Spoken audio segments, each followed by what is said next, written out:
Muy bien, bienvenidos al capítulo número 13 del libro de Hebreos. Vamos a tener este que es nuestro último capítulo. Realmente ha sido muy bella la clase y hemos podido disfrutar bastante de la instrucción y de todo lo que el autor del libro de los Hebreos nos ha traído. Y sin lugar a dudas, este capítulo es un capítulo que tiene varias cosas, tiene un review de todo lo que hemos visto anteriormente y esa va a ser una sección que la vamos a pasar un poco rápido. Tiene otra que nos habla un poco más de la vida cristiana al inicio de él y es donde vamos a tomar un poco más de tiempo. Y finalmente una despedida de parte de nuestro autor, de lo cual vamos a hablar tal vez un par de cosas referente a, pero no vamos a darle mayor auge, ya que de esto hemos hablado bastante también dentro de la introducción. Así que sin más preámbulo, vamos a iniciar. Vamos a ver la primera sección de esta enseñanza que va a estar constituida en la primera parte. Vamos a hablar de los recordatorios del amor fraternal.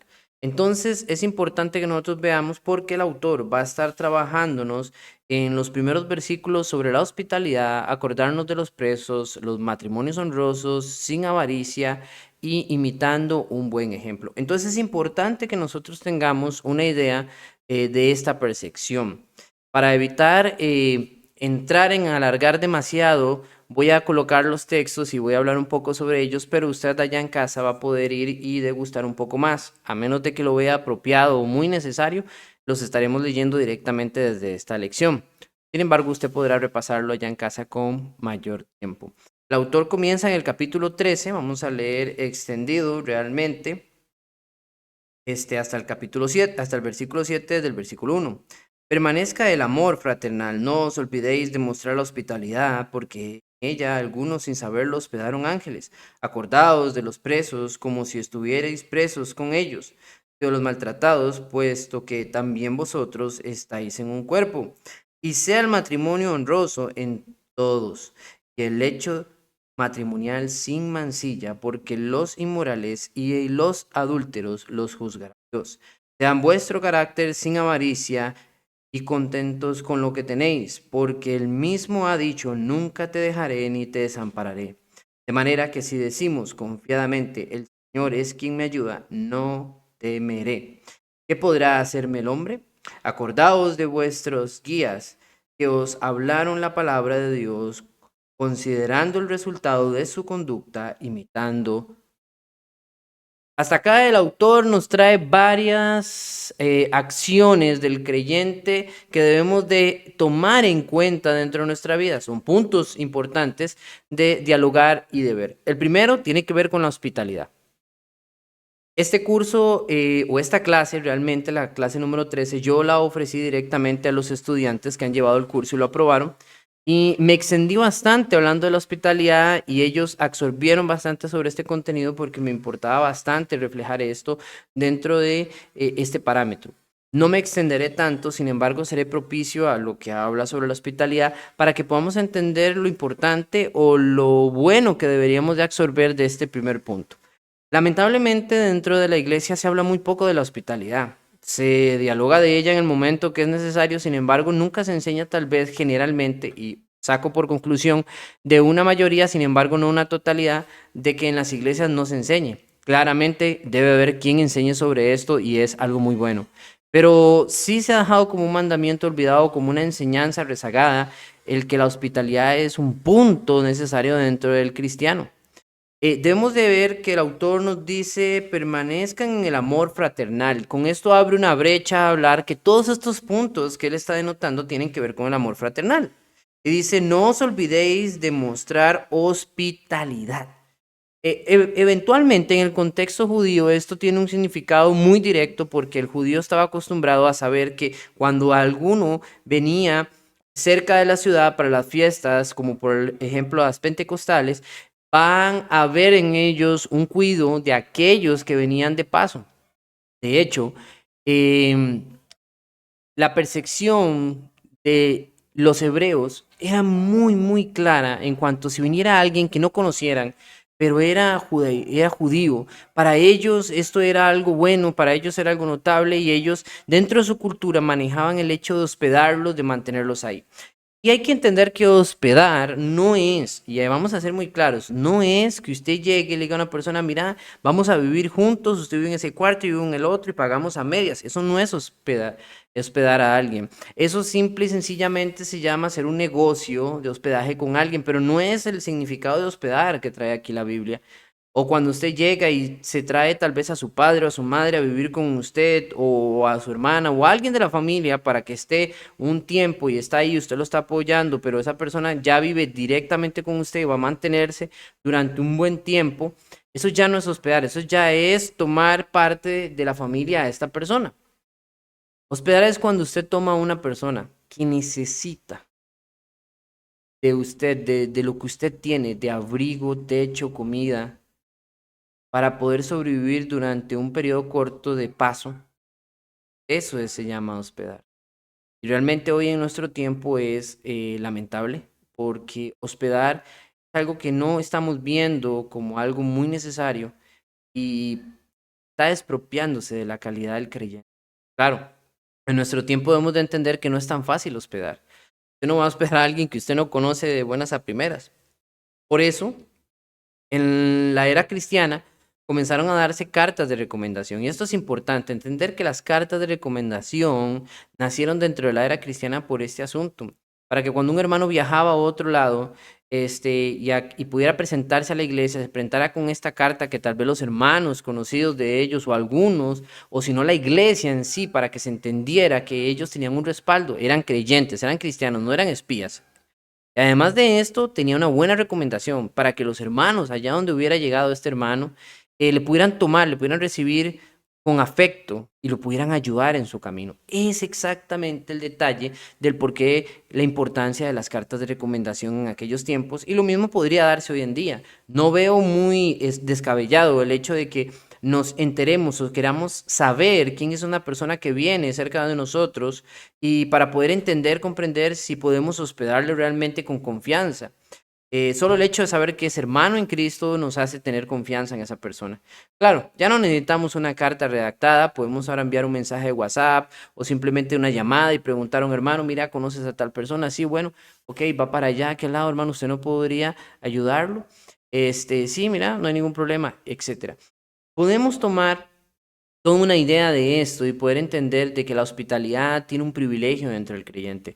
Veamos que la hospitalidad debe ser formada en el creyente al punto de que hay tres cosas que quiero decirles que son sumamente necesarias a la hospitalidad y de que se demuestra que está dentro de aquellas cosas que Dios quiere que nosotros hagamos.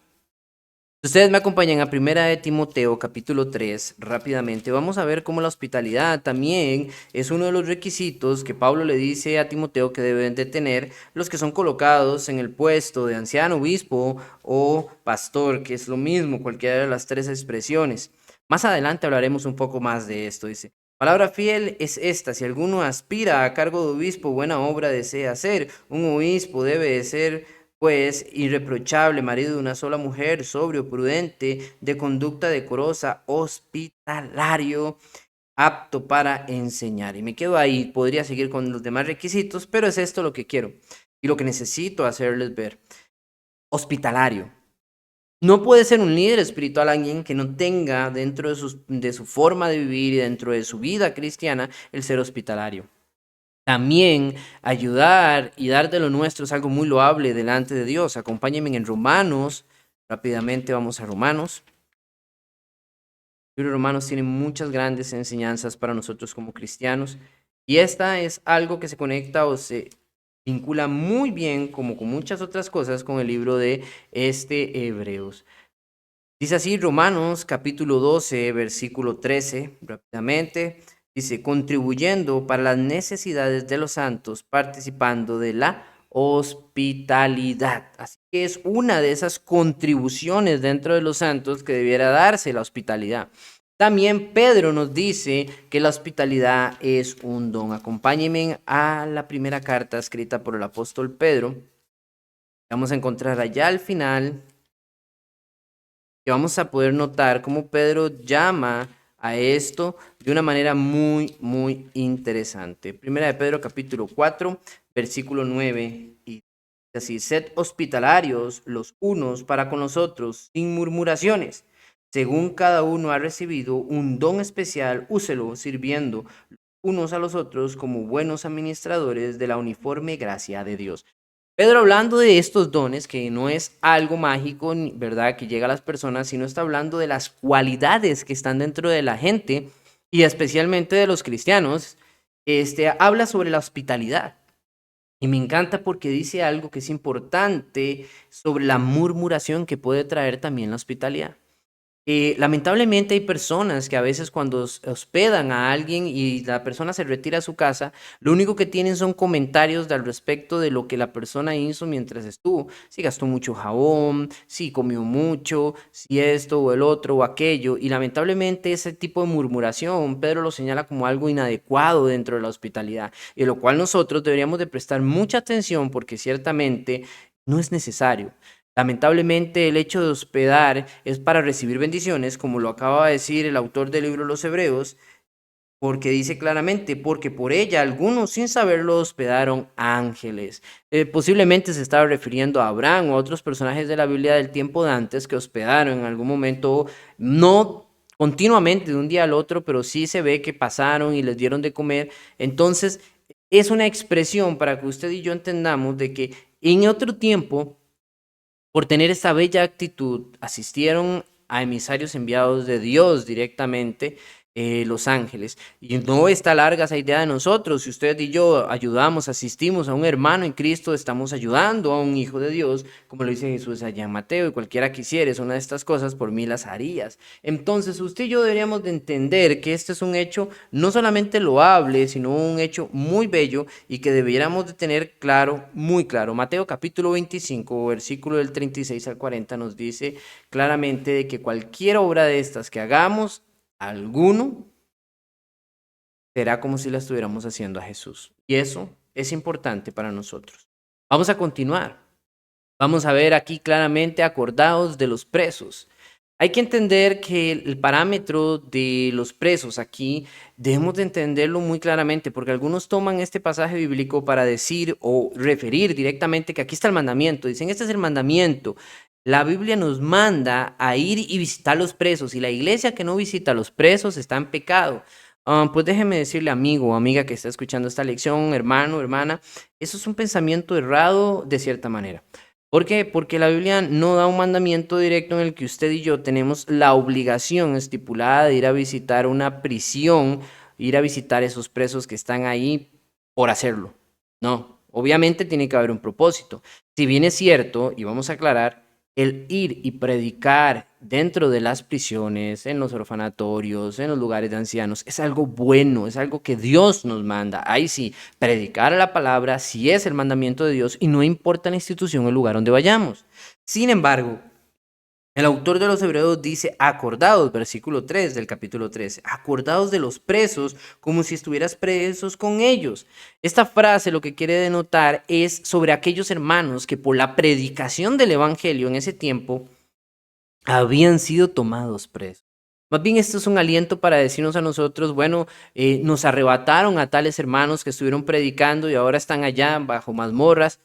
Y es sobre ese amor en el que nosotros no deberíamos de ser desinteresados por lo que está pasando por nuestros hermanos. Realmente, cualquiera que sea la situación que estén atravesando por causa de hacer el bien, ¿no? Porque hay otras causas, a veces cuando hacemos el mal, vemos que un hermano por estar pecando termina de una mala condición, y entonces ahí sí, pues hay una reprimenda que vemos que experimentan en su vida para que vuelvan, para que se arrepientan de su mal. Pero es diferente cuando estamos hablando de alguien que ha hecho el bien y ha sido culpado injustamente, que ha sido abordado y en este ejemplo claro, llevado hacia la cárcel. Recordemos que a veces en algunos lugares por causa de los judíos, en este tiempo precisamente en el que se escribió el libro de Hebreos, era censurado el predicar de Cristo. Lo vemos allá en Hechos, ¿verdad? Desde el primer capítulo 3, pero desde el capítulo 3 en adelante, como comienza a haber una oposición de cierta manera hacia los apóstoles por causa de la predicación de Cristo. Pues aquí es el mismo efecto. Y eso es algo que usted y yo debemos de tener presente. Debemos de entender que la predicación del evangelio siempre va a tener a veces dificultades para algunos que han arriesgado y han puesto su vida para poder hacer esto tan hermoso y tan bello. Pero no podemos los demás o no pueden los demás ser personas de la vista gorda y no ver el sufrimiento de un hermano, más bien atenderlo. Por eso él dice, hay que recordarlos. Y eso no es solamente sentarse a meditar y a pensar, pobrecitos, no, eso es buscar cómo ayudarlos, asistirlos y darles lo que hacen falta. Dice, como si estuvieras presos con ellos y de los maltratados, pues que también vosotros estáis. Es un reflejo de entender que nosotros deberíamos de reflexionar que también estamos en un cuerpo, podemos en cualquier momento ser heridos, dañados, al igual que ellos. Es loable, es loable y nosotros tenemos que entender que ayudar, que hacer algo por un hermano que está necesitado es sumamente importante. Ahora sí vamos a leer la cita de Mateo, que la tenemos acá para esta sección. Mateo, realmente acá mi ejemplar de la Biblia. Mateo capítulo 25. Tiene para nosotros estas palabras de Jesús desde el versículo 36 al 37. Estaba desnudo y me vestisteis, enfermo y y me visitasteis en la cárcel y vinisteis a mí. Entonces los judíos le respondieron diciendo, Señor, ¿cuándo te vimos hambriento y cuándo te dimos de comer o sediento y te dimos a beber? Versículo 38. ¿Y cuándo te vimos como forastero y te recibimos, o desnudo y te vestimos? Cuando te vimos enfermo o en cárceles y vinimos a ti. Respondió el rey.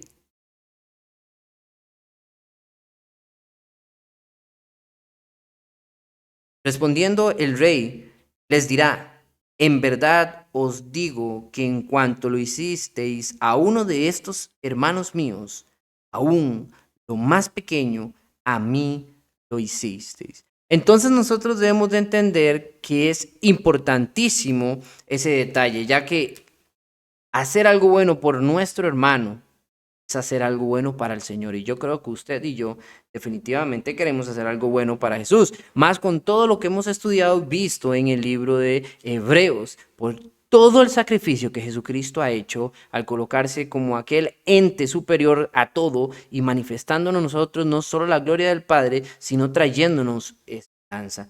Así que nos deja un muro el que no podemos brincar el autor al recordarnos que esta acción es permanecer en el amor fraternal. Eso es importantísimo, hermanos. También versículo 4 continúa con el siguiente concepto importantísimo. Sea el matrimonio honroso en todo y el hecho matrimonial sin mancilla, por lo que los inmorales y a los adúlteros los juzgará Dios. He puesto el texto aquí en pantalla de la manera en la que se ve o se lee realmente en griego para que ustedes vean también o aprecien esa forma bonita. Lamentablemente lo puse como muy estirado ahí, me van a disculpar, pero se puede notar.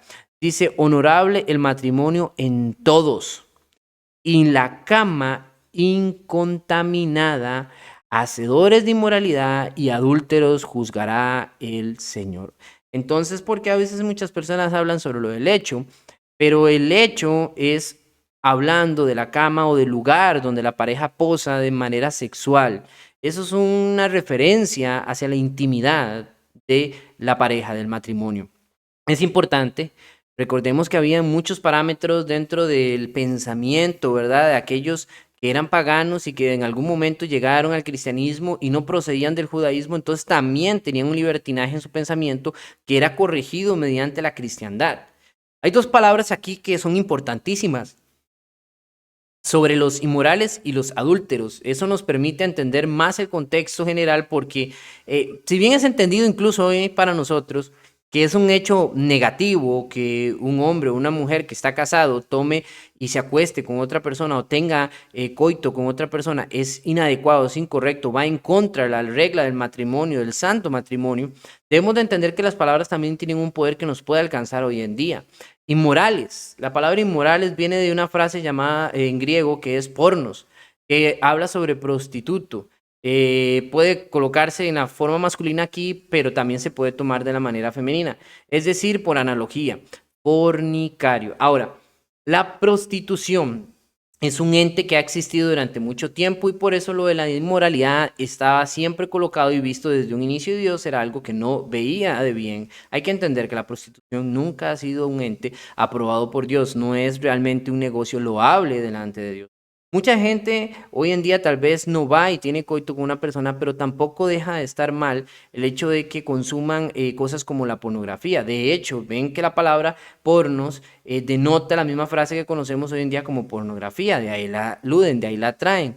Las personas que están en un video de estos están teniendo una conducta inmoral y cuando usted lo ve también está, ¿cómo se llama?, abonando a que esto suceda.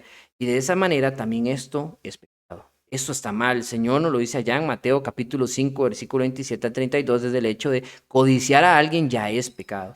No causal para la separación, pero sí es pecado y definitivamente un asunto del cual una pareja podría llegar a tener un gran conflicto. El adulterio, clara y concisamente, una palabra que se entiende como moijos en el griego y figuradamente apóstata. Se puede ver de esa manera, pero lo que quiere decir en esta frase apóstata es nada más detractor o traidor. O sea, es alguien que ha infringido el pacto, que ha infringido la línea en la que fue él colocado. Y por ende, se le llama así a una persona que, habiendo tomado santo matrimonio, va y tiene relaciones sexuales con otra persona que no es su pareja, con la que hizo el compromiso y con la que debería de mantenerlo. Así que todo tipo de actividad sexual que no sea con la pareja puede ser considerado como una inmoralidad. También podría ser considerado una inmoralidad alguna actividad con la pareja donde su cónyuge le someta de manera forzada a hacer o a proceder con actos inmundos o con actos de aberraciones mentales en las que lleven a la persona a humillarse, a hacer sentir mal y a ser abusada sin su consentimiento o con su consentimiento basado en la presión y en la manipulación, que son otros puntos que podrían verse. Sin más, no podemos dar ni extender demasiado en este punto acá, pero sí por lo menos dejar esto para que no quede así tan en poco lo que pudiéramos explicar de acá, porque generalmente este tema es extenso y pudiéramos hablar muchísimo al respecto. Vamos a continuar. Ahora vamos a el siguiente punto, que es sin avaricia. Vamos ahí. En el versículo 5 dice, sea vuestro carácter sin avaricia, contento con lo que tenéis, porque él mismo ha dicho, nunca te dejaré ni te desampararé. De manera que decimos, fiadamente, el Señor es quien me ayuda, no temeré. ¿Qué podrá hacer el hombre? Es importante, esta frase es poderosísima y viene en Crónicas, en Primera de Crónicas, capítulo 28, versículo 20. Cuando usted y yo vemos esto, tenemos una idea, una percepción de una vez el dinero. Y realmente no estaría mal pensar en dinero, pero no es el objetivo total. Y no se trata del sentimiento aferrado o el sentimiento que se basa en una condición obsesiva por tener ganancias. La avaricia nos puede llevar a puntos de tener ganancias trabajando honestamente, pero en una manera absurda, abusando de nuestro cuerpo, quitándole a Dios su tiempo y generando para nosotros mismos solamente una acumulación de dinero que al final no tendría sentido, ya que iría en contra de lo que más bien el Señor nos enseña. O si no, una forma de obtener dinero, incluso ilegal, incluso desmoral y desleal con cualquier otro individuo. Eso también es igual de malo. Entonces, usted y yo tenemos que ver claramente que hay algo que nos ha enseñado a través de la palabra nuestro Señor y es importante sobre mantener un control sobre nuestro deseo hacia el dinero.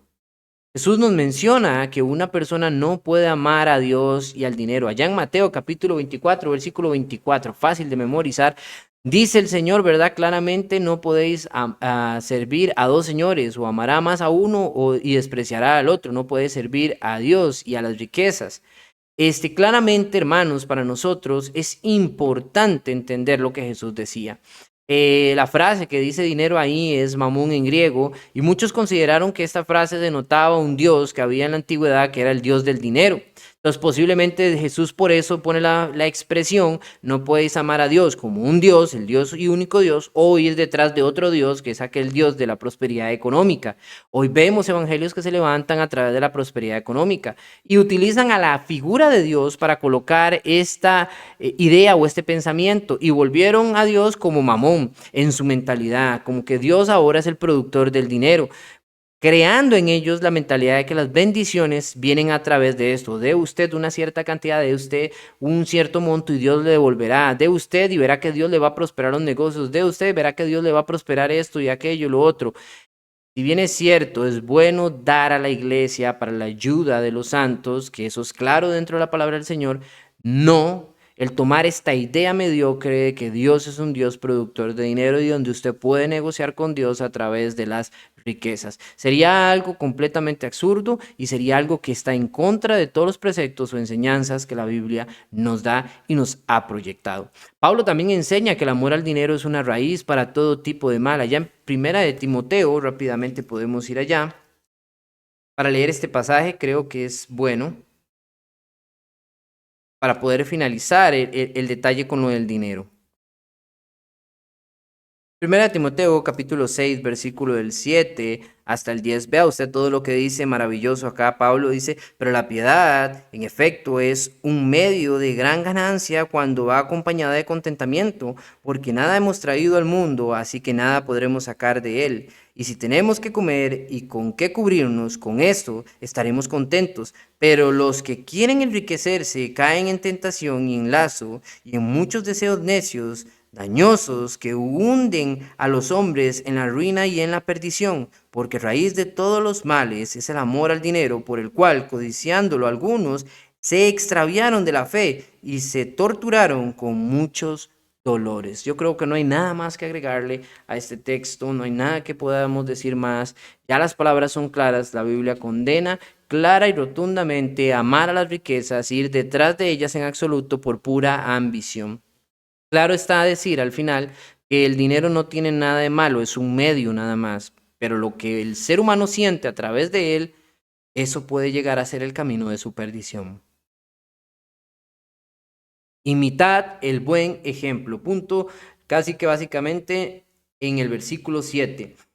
Acordaos de vuestros guías que os hablaron la palabra de Dios y considerad el resultado de su conducta, imitad.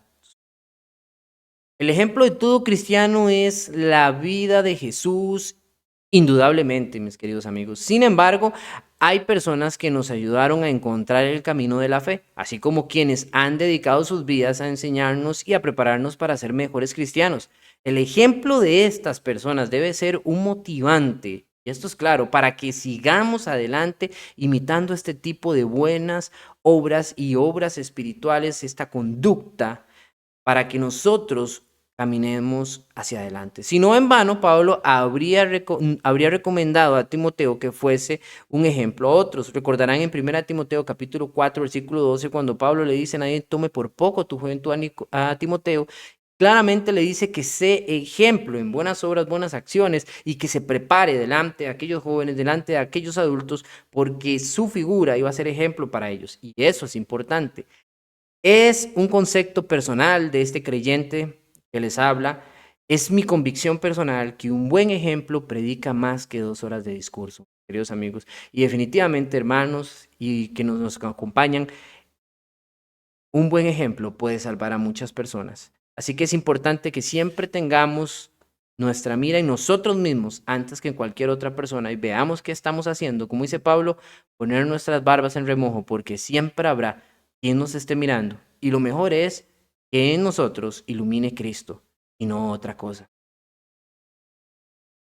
La segunda sección habla sobre Jesús, es el mismo. Básicamente este trozo va a ir rápido, casi que hasta el versículo 16. Vamos a ir directamente desde el 8 hasta el 16 con toda esta enseñanza. Vamos a ver lo que la exhortación nos coloca aquí para el autor. Lamentablemente en la pantalla el autocorrector me puso exportación, pero es una exhortación lo que debía haber dicho ahí. Esta exhortación del autor del libro de Hebreos nos dice que no importa otras creencias que no sea Jesús. Y también nos habla de que no hay que buscar otro altar que no sea, no hay el altar refleja un medio de redención. Recordemos que ahí era donde se colocaba el sacrificio de los animales encima del altar, así que el altar casi que tiene una figura de redención. Así que la redención no estaba en un lugar físico de los hebreos, en el templo de la actualidad, porque aún no había sido derrumbado, sino ya estaba en Jesús. Entonces, esto también nos hace pensar en las otras dos cosas que él dice que sí deberíamos de actuar. Sería cantar alabanzas a Dios y hacer el bien a otros. Acompáñame a leer, dice, Jesucristo es el mismo ayer y hoy y por los siglos. Esa es su conclusión de idea, esa es la idea final del autor y no aleja más su concepto de lo que ya ha mencionado y hablado en todo el libro, así que no va a cambiar. Vea usted lo que dice, no os dejéis llevar por doctrinas diversas y extrañas, porque buena cosa es para el corazón el ser fortalecido con la gracia, no con alimentos de los que no recibieron beneficio los que de ellos se ocupaban. Recordemos que después de hacer un sacrificio, aquel animalito también se repartía y comían las personas que estaban ahí, porque nada de esto se desperdiciaba. Y es importante que usted y yo recordemos el hecho de que esto alimentaba a aquellas personas, pero saciaba su mente de alguna u otra manera de que habían sido redimidos momentáneamente a través del animal. Esto no podía, jamás, como el autor del libro de los Hebreos lo dice claramente, lo estuvimos leyendo y estuvimos estudiándolo, no podía jamás quitar el pecado de las personas. Era imposible. Sin embargo, creaba en su mente un salvoconducto momentáneo en miras a el Mesías. Estas son cosas que a veces las personas piensan mal, porque hay personas que creen que estos sacrificios sí les quitaba el pecado. Y si ellos morían, morían bien. No morían bien por el hecho de que se habían tenido una vida correcta obedeciendo la ley de Moisés, y habían traído sus sacrificios correspondientes a su mal. Y con eso era suficiente para que su vida, aunque hubiera fallecido, estuviera guardada hasta el día que el Mesías llegaría. Porque en él serían quien sí serían plenamente reconciliados con Dios, no por aquel sacrificio animal. Entonces hay que entender que él dice por eso exactamente que es a través de la gracia que viene a ser manifestada a través de Cristo. Versículo 10, nosotros tenemos un altar del cual no tiene derecho a comer los que sirven al tabernáculo. Totalmente distinto, no se puede hacer cosas del Antiguo Testamento y pretender vivir en el Nuevo. Es imposible. Por eso los que están en el Nuevo, y él insiste con esta idea, no podemos volver al judaísmo. Por eso los que están en el Nuevo Testamento no pueden tomar dogmas y prácticas del Antiguo Testamento. Son totalmente diversas. En ellas hay conceptos positivos que podemos denotar, pero sus prácticas como tal están lejos de nuestra realidad cristiana. Porque los cuerpos de aquellos animales cuya sangre es llevada al santuario por el sumo sacerdote como ofrenda por el pecado, son quemados fuera del campamento. Por lo cual también Jesús, para santificar al pueblo mediante su propia sangre, padeció fuera de la puerta. Habla sobre la narración de Levíticos, capítulo 16, versículo 21. Recordamos cuando de aquellos dos animalitos, habían tres, uno para el sumo sacerdote, dos para el pueblo, uno que se iba a degollar dentro de las instalaciones del templo y otro que se iba a dejar y se iba a llevar por una persona encomendada y se iba a soltar en el desierto, que moriría ahí, para dar a entender que se sacaba el pecado. Bueno, esa misma idea, dice el autor, es la que se ve reflejada al por qué Jesús cargó su cruz y salió fuera de la ciudad, y Jesús fue crucificado en un lugar llamado la Gólgota. Era un monte que estaba fuera, un pequeño monte que estaba fuera del área de la ciudad. ¿Para qué? Para demostrar que Jesús llevó fuera también el pecado. Entonces, usted y yo debemos de ver cómo todos estos simbolismos espirituales también tienen aquí un auge máximo en Jesús y cómo Él ha llevado a cabo cada una de aquellas que fue también en remisión de tanto uno o el otro animalito en sacrificio. Él complementó todo el argumento posible. Versículo 13. Y pues salgamos a él fuera del campamento, llevando su oprobio, porque no tenemos aquí una ciudad permanente, sino que buscamos la que es por venir. Recordemos que él ya habló de esto, hablando de la figura de Abraham, de Isaac y Jacob, que si hubieran esperado allá en el capítulo 11, hablando de la fe, si ellos hubieran estado esperando realmente heredar una ciudad en esta tierra, hubiera dicho, o tenían tiempo para devolverse a su casa, o se hubieran quedado con las manos vacías porque nunca la obtuvieron. sino que él decía claramente, ellos la estaban viendo, la saludaban de lejos, o sea, ellos tenían fe en una ciudad pero espiritual, que no había sido creada por mano del hombre, sino por una mano divina, la del Señor.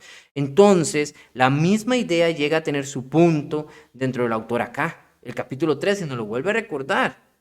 Llevemos nuestro oprobio, o sea, llevemos nuestro sufrimiento, salgamos de este lugar, salgamos de estas creencias, salgamos de este punto de vista, vamos para adelante y veamos que nuestra esperanza no es esta física, no tiene nada que ver con un edificio, no tiene nada que ver con esto que está aquí, esto no tiene una garantía. Entonces, sigue motivando a la idea de ir a Cristo y no a devolverse al judaísmo.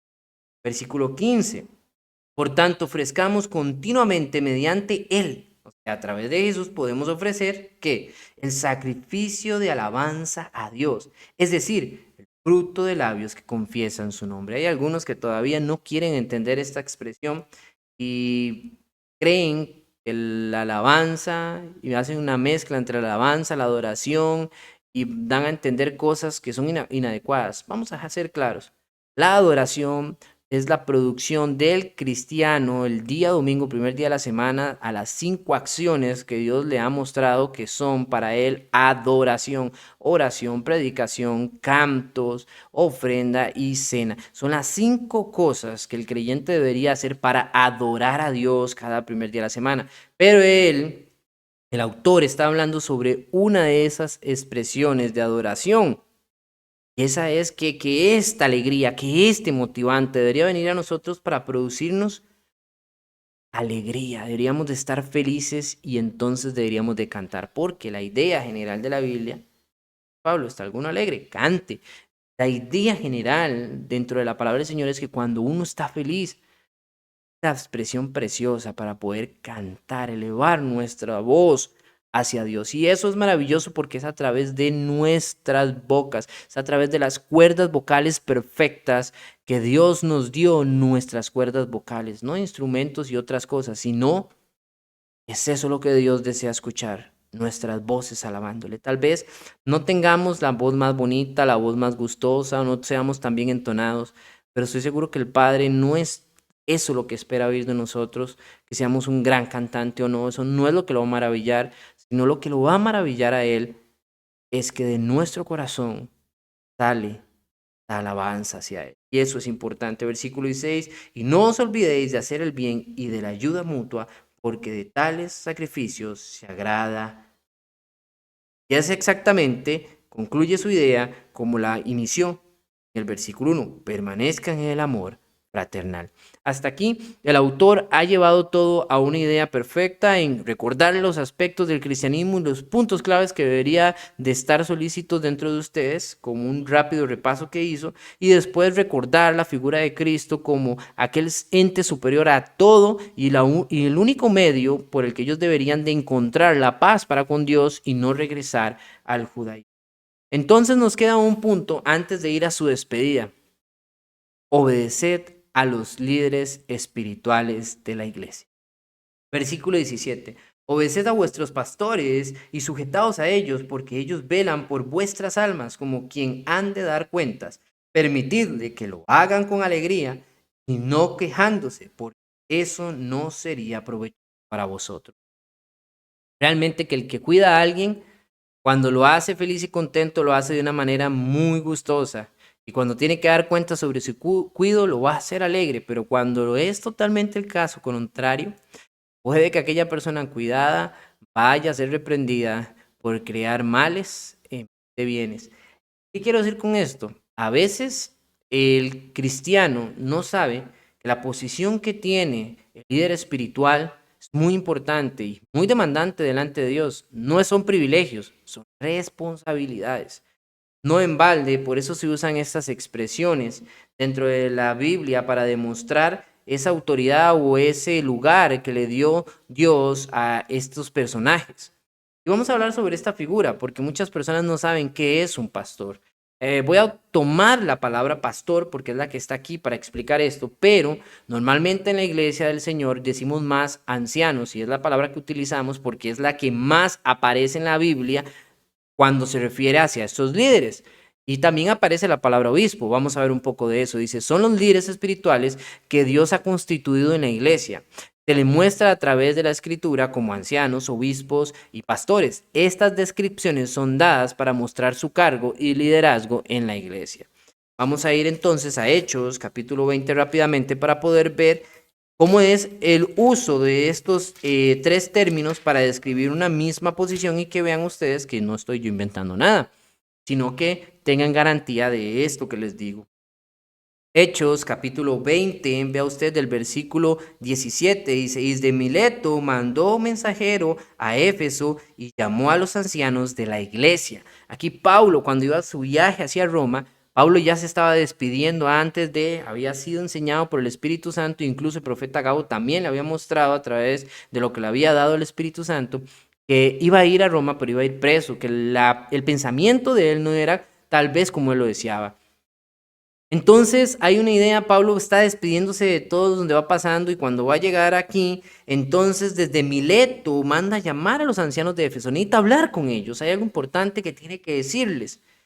Y es claro, si usted quiere leer todo este pasaje, lo invito a que lo haga, es un buen pasaje y demuestra algo importante porque también apunta a la responsabilidad que tienen los líderes espirituales y debemos de tener cuidado cuando hay líderes espirituales o cuando somos propiamente líderes espirituales porque esto demanda una gran responsabilidad sobre lo que se hace. Entonces, dice en el versículo 17 que desde Mileto mandó mensajero para llamar a quienes, a los ancianos. Y cuando Pablo sigue hablando con ellos, porque dice, cuando vinieron, versículo 8, cuando vinieron a él, les dijo, vosotros sabéis cómo he sido con vosotros todo el tiempo desde el primer día que estuve en Asia. Pablo comienza a recordarles y a decirles todo, pero vean lo que dice en el versículo 28. Dice, tened cuidado de vosotros y de toda la grey. Básicamente la está llamando como si fueran ovejas, verá, como un ganado ovejuno, dice, toda la grey o todo el pueblo, en medio de la cual el Espíritu Santo os ha hecho obispos. O sea, ya le dijo anteriormente Lucas que mandó a llamar a los ancianos. Y aquí Pablo de una vez les dice, el Espíritu Santo os ha puesto por obispos. Porque el obispo, esa frase en griego significa supervisor, o sea, es el que está supervisando, el que está vigilando que todo se haga de la manera adecuada. Y dice, os ha hecho obispos para pastorear la iglesia de Dios, la cual él compró con su propia sangre. La iglesia le pertenece a Dios. Y eso es importante, no a los líderes. Y eso es algo que tiene que quedar claro. Pero, volviendo al punto, entonces vemos cómo dice que los obispos están para pastorear. ¿Y quién es el que hace el pastoreo?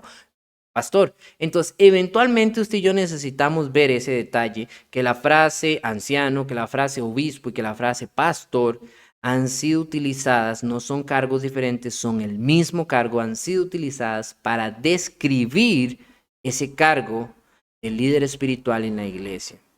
Ahora, dos puntos a concluir bien importantes sobre el liderazgo de la iglesia. La Biblia nunca menciona un solo líder, sino a una pluralidad. Donde quiera que usted vaya va a haber ancianos, va a haber obispos o va a haber pastores. Mencionándose a ellos en este cargo de líder espiritual, hay un pluralismo. Nunca va a ser en singular. La única vez que ha sido mencionado en la Biblia y todavía en el Nuevo Testamento, más propiamente, un solo pastor como autoridad de la iglesia es a Jesús.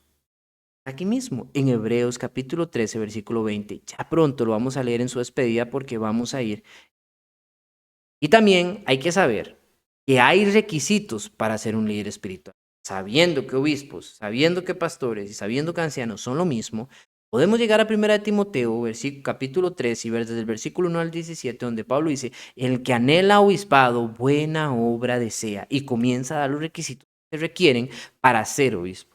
Entonces, por eso vemos nosotros que incluso basado a eso, hay un orden para poder tener ese punto, para poder tener ese lugar tan loable que está en la iglesia, pero que no es de privilegio, sino es de responsabilidad. Y aludo a esto porque muchas veces las personas piensan que llegar a ser pastor o ser anciano o obispo es un privilegio para él para poder abusar de otros. No, todo lo contrario.